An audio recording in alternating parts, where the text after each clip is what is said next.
Hello from Sarah.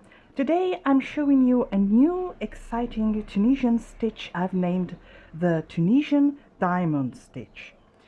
This stitch can be worked from a chain in multiples of 4 plus 1 stitches. So let's begin.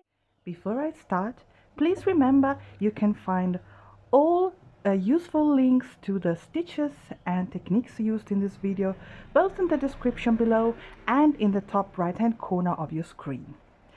So here I have started from a standard foundation row of 17 stitches, which counts for me as row number 1. In row number 2 we will begin with the stitch pattern right away. First loop on the hook already counts as stitch number 1. Then I will insert the hook under the next 3 vertical bars together, yarn over and pull through all 3 of them and draw up a loop. Then yarn over again and insert the hook again under the same 3 vertical bars together. Yarn over, pull through and draw up another loop. Next we will insert the hook under the next vertical bar and make a Tunisian simple stitch.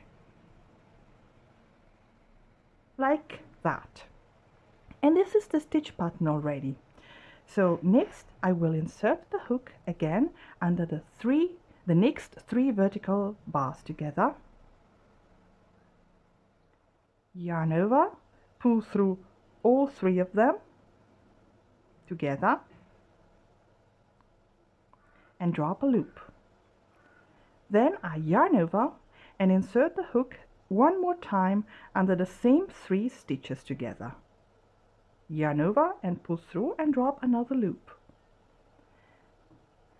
Then I will do a Tunisian simple stitch under the next vertical bar, followed by another 3 together. That is to say, I will insert the hook under the next 3 vertical bars, yarn over, pull through, and draw up a loop.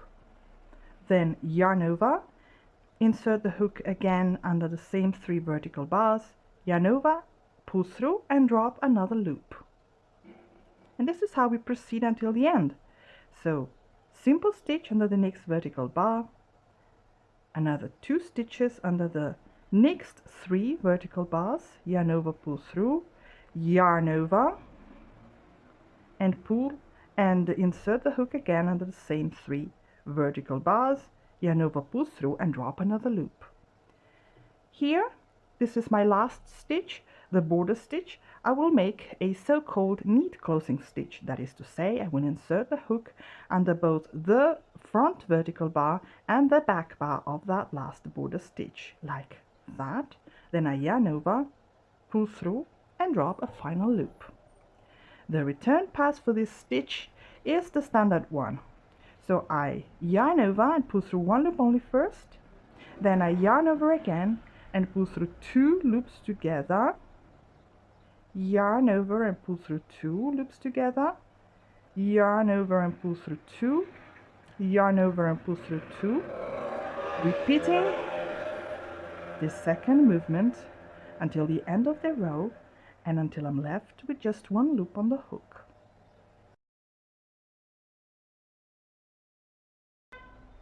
This stitch is worked in a 2 rows repetition.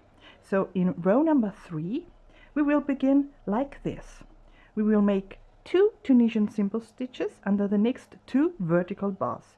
Pay attention here because you need to recognize where or what I mean with vertical bars, or where the next 2 vertical bars are.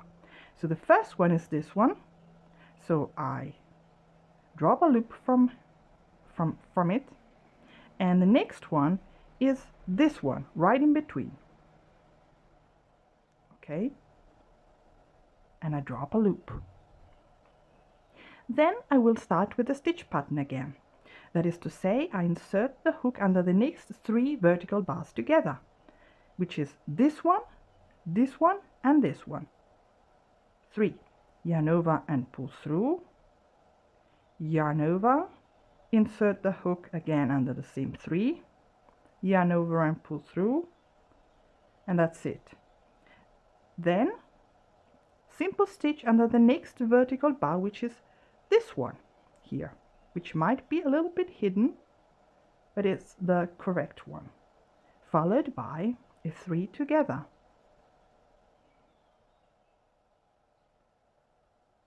Okay, yarn over,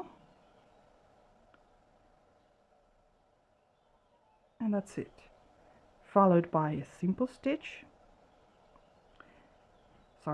then 3 together, and again yarn over and insert the hook again under the same 3.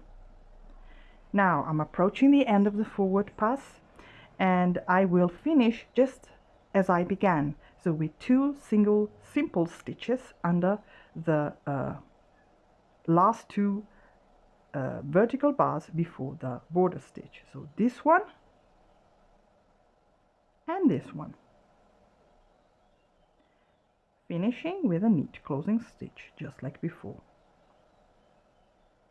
Yarn over, pull through and return pass.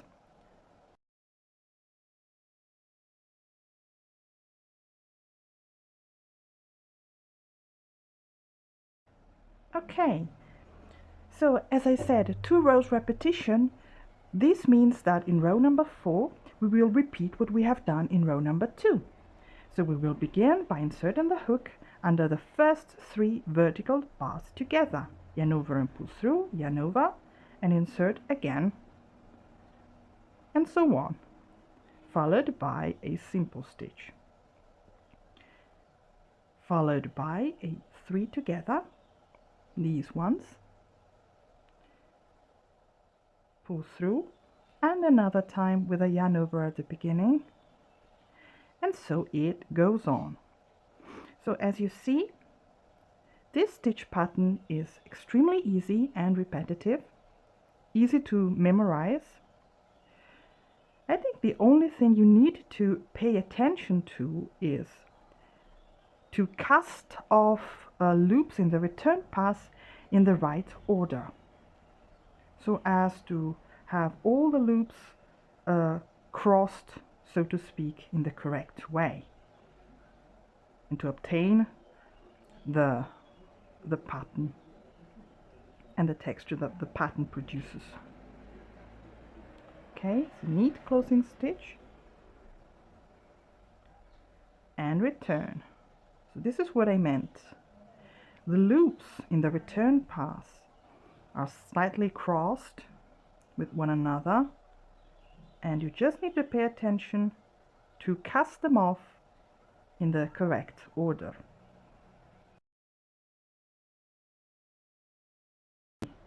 And this is the stitch pattern already. This is how it looks on the back. Nothing special, I would say. This was the Tunisian Diamond Stitch, an unusual stitch that I'm sure deserves more popularity. Thank you for watching, and see you next time with another beautiful stitch in Tunisian crochet. Bye bye.